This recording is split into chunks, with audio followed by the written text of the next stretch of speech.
Hi everyone, this is Mrs. Hedeen. I wanted to stop in and do a quick lesson about finding the evidence in what you read to see how your characters are feeling. I read this book the other day and it made me think of my lovely first graders, and I wanted to share a little bit of it.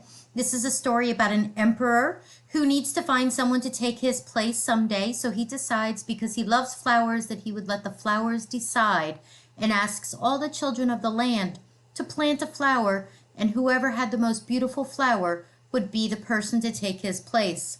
We're going to look at just a few pages of this book today, and I want to teach you today that the things that a character does and says can help you understand the way the character feels. So let's go ahead and quickly look at this first page.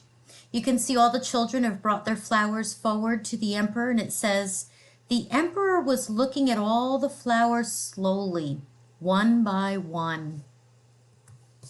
How beautiful all the flowers were, but the emperor was frowning and did not say a word." I'm going to stop there because I'm going to try and figure out how the emperor was feeling at this point using evidence from what we read. So I want to think about, how is my character feeling? So the first thing I want to notice is what my character didn't say. I notice first that the emperor looked at the flowers very slowly, and then I notice that he frowns and didn't say a word. That makes me think about the word frowns.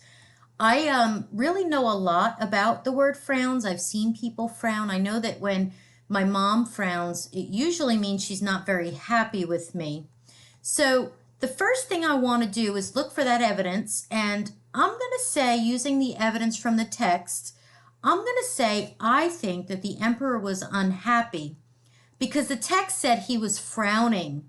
And I know that when someone is frowning, they are usually not happy, or they are unhappy.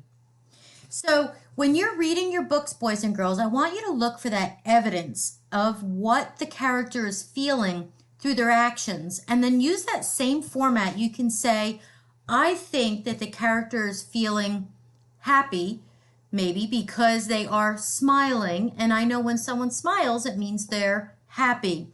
Using that evidence will help you understand how characters change from the beginning to the end. So today and every day when you read your books, my friends, I want you to be looking for the actions of those characters to help you understand how characters are feeling in the stories that you are reading. I miss you all. Have a wonderful day. Hope to see you soon.